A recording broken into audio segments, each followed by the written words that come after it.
America's divine founding. That's the topic of today's Bold and Blunt, and I'm Cheryl Chumley, giving you a Christian conservative look at today's news, politics, culture, and events. Do you believe America was founded as simply a plot of land, no different from other nations, nothing special about it? Or do you believe that America was founded by God's divine blessing with a special purpose in God's mind to bring about goodness around the world? Or perhaps you believe something in between those two parameters. The Gospel Coalition wrote, and this is a few years ago, this is 2021, but it's interesting anyhow, November 6, 2021, a new survey finds that almost one in three white evangelicals in America believe that the U.S. Constitution is divinely inspired. Well, count me among the 1 in 3 who believe that. I think America is used mightily by God, in large part because of the Christian founding. Yes, that's right, the Christian founding of this nation. Before I get into more of that, I want to quickly mention, if you like Bold and Blunt, you may get Bold and Blunt at edify.app, at Real Life Network, at washingtontimes.com, where you may also subscribe to my Bold and Blunt newsletter. Just go to the bottom of the washingtontimes.com webpage and click on the newsletter section, and you'll find Bold and Blunt with Cheryl Chumley. Enter your email address there, and you will be signed up to receive in your email box 3 times a week. My newsletter contains my Bold and Blunt podcast, as well as my commentaries that I write at Washington Times every day. And you may also get Bold and Blunt wherever podcasts are available. One quick mention, my latest nonfiction book pertains to today's discussion about America's founding. It's called God-Given or Bust: Defeating Marxism and Saving America with Biblical Truths. Because after all, it is biblical truths that not only guide America's moral compass, but actually guide the fate of America's liberties. So back to this Gospel Coalition. Some Americans clearly long for a more avowedly religious and explicitly Christian country, according to a Pew Research Center survey. For example, that survey finds that about 1 in 5 Americans, or 19%, says the U.S. Constitution is inspired by God. The groups most likely to make that claim include the highly religious, 37%, and white evangelicals, also 37%. So the Gospel Coalition writes on what it means, what all that means. As far as this poll reflects reality, we confront a troubling dilemma. Either 1/3 of white evangelicals don't know what it means for a text to be inspired by God, or 1/3 of white evangelicals have embraced a heretical Mormon doctrine. What does it mean for a document to be inspired by God? That depends, of course, on what we mean by inspired. So this goes on to basically say that inspired by God is something that these crazy evangelicals attribute to the Constitution because they're crazy, because they don't understand how America is supposed to be guided. They don't understand that founding fathers supposedly wanted America to be completely secular, that church was for Sundays, and that Monday through Saturday you kept God out of everything, kept God out of society, out of politics. Well, not exactly true. Not exactly true. And if you look at what Democrats have been doing through the years, they have been steadily and with growing volume, with growing intensity, denouncing any Christian in America, any conservative in America who dares to bring forth Christian ideals and Christian principles and Christian Bible truths into the political arena. Democrats don't like God being brought into politics because it gets in the way of their government. It gets in the way of their governing. It gets in the way of their own lusts and quests and grabs and seizures of and for power for themselves. And if you really follow out the Democrat Party, which has been infiltrated in recent years by Marxists, by socialists, by communists, if you follow out their line of logic, where they want to take religion in America, it's complete separation of God and government until they reach the point where God is no longer pertinent in society at all, that there's no room for God because you have government, and government provides all, and government is the giver of all, and then government, short hop, skip, and jump to making this mental connection, government itself is God.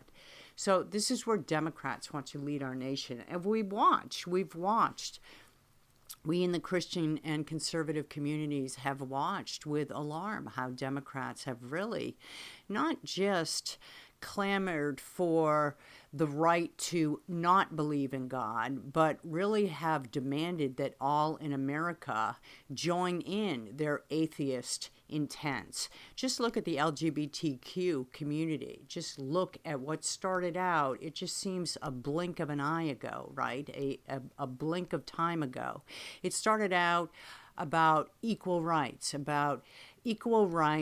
under the law, that gays ought to be treated equally, same as heterosexuals. And not that gays were being specifically persecuted by the majority of heterosexuals in America. It's just that certain instances, these so-called hate crimes, would occur. If you go back in early 1990s, there was a specific hate crime where there was a homosexual guy who was beaten up by a group of heterosexual men simply because he was gay. And from that, it was the Matthew Shepard case. Remember that? He was a student in Wyoming. He was a college student in Wyoming, and he was beaten and tortured and left to die. Laramie, Wyoming. That was the late 1990s. And from that came a whole campaign to protect gays, to give them a sort of special protection in America that other Americans weren't entitled to because they weren't gay. The hate crime movement came largely from that. It sprouted, it spread. And it was just a short time after that that we are now at this point in time where the LGBTQ community has just taken over in terms of instilling a lunatic fringe sort of thinking in America, in the culture. You've got men pretending to be women, winning and dominating in women's sports, and you have Democrats thinking that's A-okay, that's quite right. And that's just an example of how the Democrats have really rebelled against God and sought to divide America by demanding that all things biblical, all things godly, all things virtuous based on godly and biblical truths be removed from the political and cultural arenas. So if you don't have a society that's run by God, you have a society that soon enough is run by government, which means soon enough is run simply by the whims and wills of ever-changing man's heart, human's heart and mind, which soon enough is basically the playground of demonic forces. And this is why America requires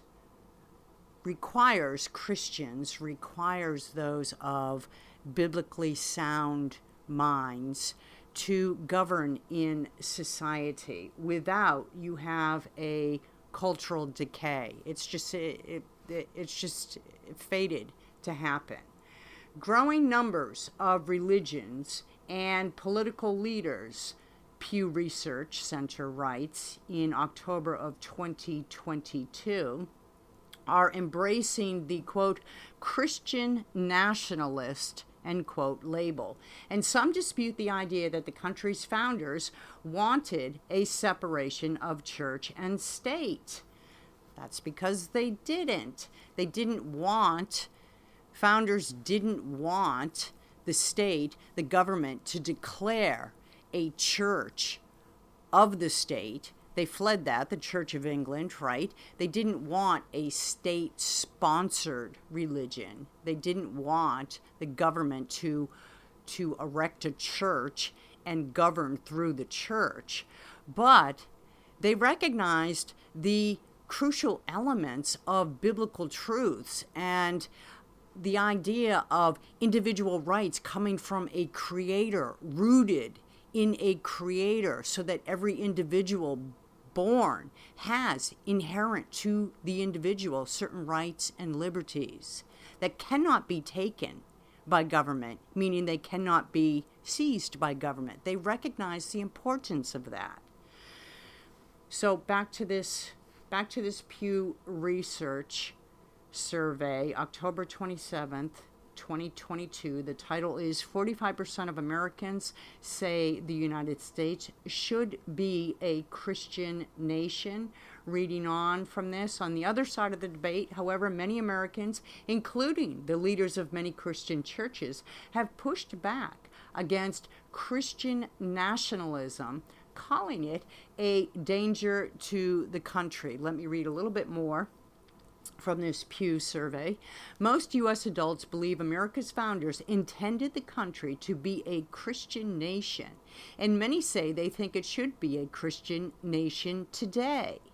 But the survey also finds widely differing opinions about what it means to be a Christian nation and to support Christian nationalism. Reading a little bit more here. For instance, many supporters of Christian nationhood define the concept in broad terms as the idea that the country is guided by Christian values. Those who say the United States should not be a Christian nation, on the other hand, are much more inclined to define a Christian nation as one where the laws explicitly enshrine religious teachings. Overall, 6 in 10 U.S. adults, including nearly 7 in 10 Christians, say they believe the founders originally intended for the U.S. to be a Christian nation, and 45% of U.S. adults, including about 6 in 10 Christians, say they think the country should be a Christian nation. A third say the U.S. is now a Christian nation. So what say you? What say you? If you haven't done your reading about America's founding, America's truthful historical founding, about the conversations that founding fathers have, if you haven't read the Federalists and you haven't even read the Declaration of Independence, then maybe you're thinking that the idea of America founded as a Christian nation, that's crazy, that's lunacy, that's lunatic fringe. Well, all true. All true. And luckily for you, if you're not so much of a reader and don't want to spend time sifting through the history books and congressional records and the many sources out there that do show America's Christian founding, then luckily for you, there's a new movie that's coming out in June, and it's called The American Miracle. And if you don't know the many godly interventions, heavenly interventions, divinely inspired things that occurred in America to not only make America great, but make America good around the world, a force for good, then you're going to want to see this movie. Michael Medved is my guest today. He is the one who brings us this movie because it's based on his own book and his own very historically accurate research. Michael Medved, I want to thank you so much for being on Bold and Blunt. It is great to have you here. Well, thank you. I'm pleased and honored to do it. Thank you. I am very excited to talk about this new film, The American Miracle, because I think it just touches at the core concept of American exceptionalism. Talk a little bit about this film, which I understand will be available in theaters in early June. That's right. Actually, we're opening with a big showing at the Kennedy Center on June 4th. So we're honored to do that. The film is based on my book, which actually did make it to the New York Times bestseller list. And my book, The American Miracle, went through a whole series of proofs that the United States has been specially blessed, specially favored, as basically all of our founders believed. One of the things that's fascinating, and I think we make that point in the very forcefully, is that people who question that premise that there's a special blessing on the United States of America point to the fact that, well, really it's not a special blessing. We just had a happy accident of having Benjamin Franklin and Thomas Jefferson and George Washington and Alexander Hamilton and James Madison all living and working together at the same time. Except here's the point. Those people, each of them, including the ones among them who were religiously unconventional, believed that this was a special dispensation from on high, that America was no accident, that it was a product of a design, an intelligent design, rather than simply random chance evolution. So leftists hate that idea, and they try and make the argument that America is no different from any other nation in the world, that you could make that argument about any nation, that it was ordained by God. And how would you respond? Well, the fact is that America isn't any nation in the world. And the truth of the matter is that America has been different. No one alive in the world in the 1700s, certainly the early 1700s, would ever believe that America would become the dominant civilization on the planet. It began as a very sparsely settled area, largely of wilderness. And the fact that it became what it is, which is the colossus among nations, is many people will insist, well, because America is worse than other countries. And it's not even a question that America is better than other countries. It's a question of America being used for purposes. Abraham Lincoln, and this is part of the book, but not in the movie because we don't carry the story up to Lincoln. But Lincoln referred to himself as an instrument. And that's really the way he viewed, and most of our important leaders have viewed the United States, is that it's not that the United States is being rewarded. It's that the United States is particularly important in terms of advancing a set of ideas in the world that we've been identified with since the very beginnings. And that's what the movie focuses on.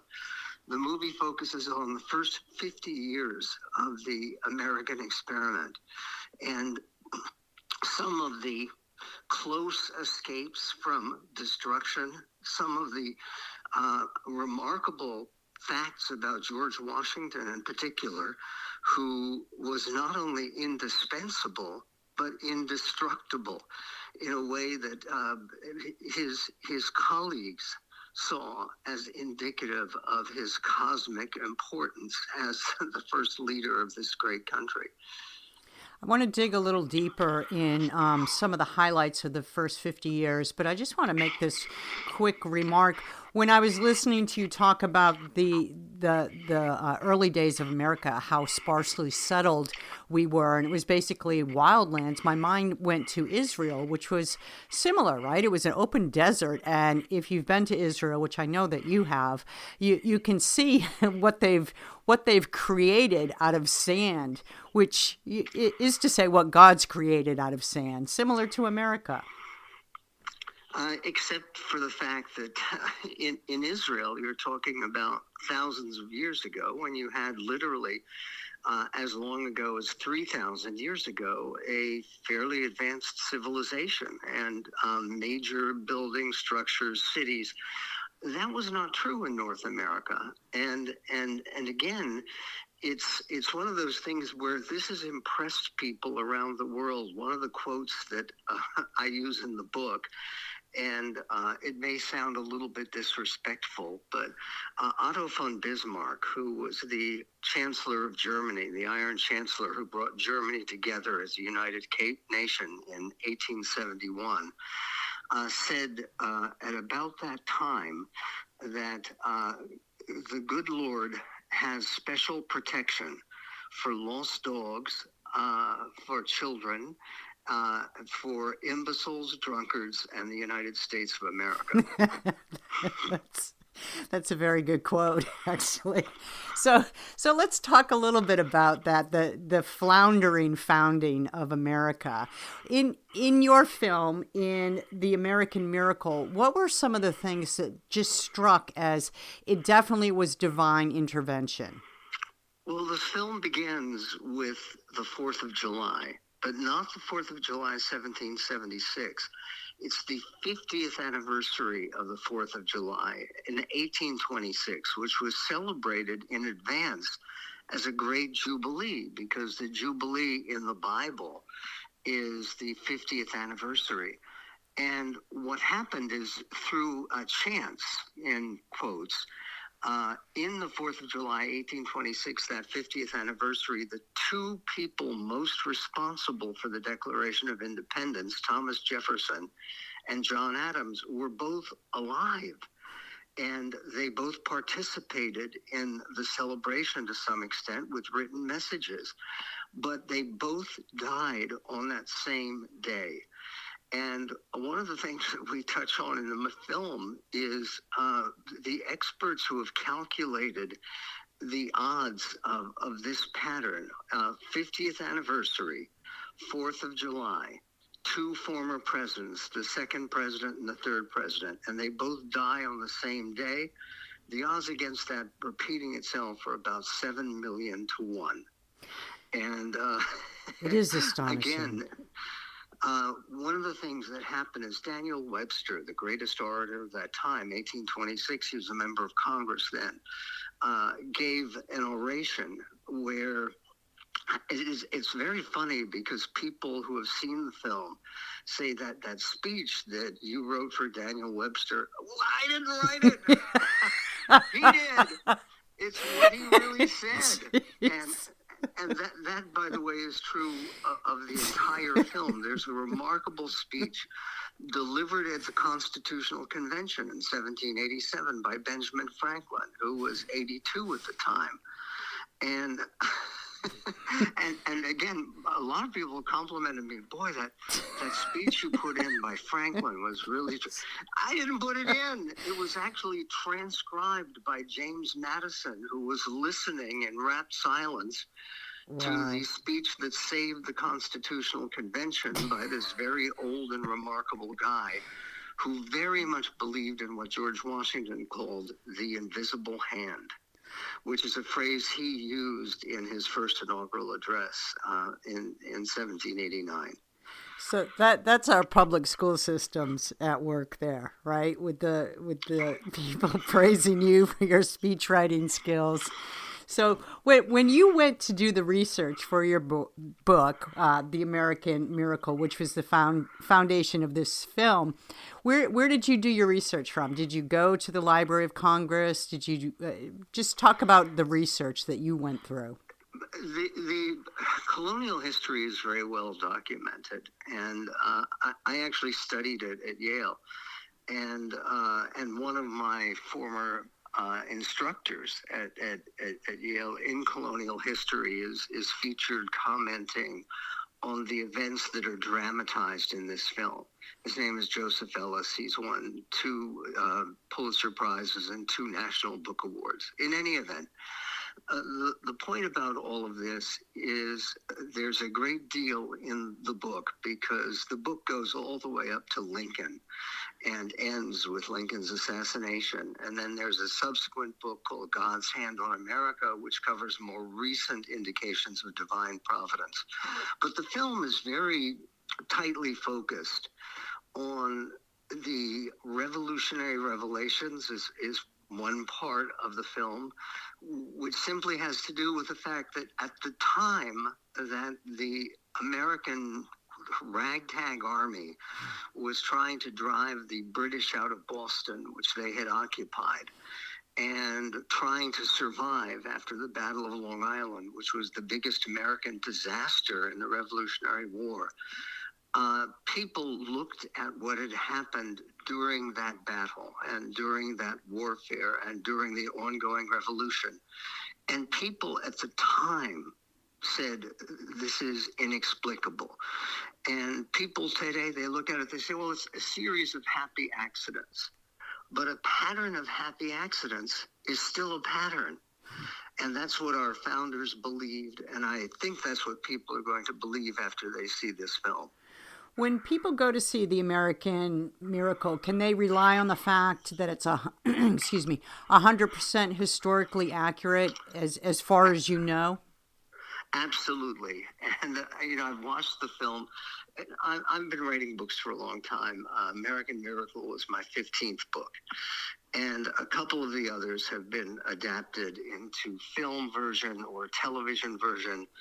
And it has not been a happy experience. This movie is different because the people who were working with me on the film were so concerned with maintaining the accuracy, using actual lines that are delivered by John Adams and Abigail Adams and Thomas Jefferson and Benjamin Franklin and George Washington, using their actual words wherever that is possible.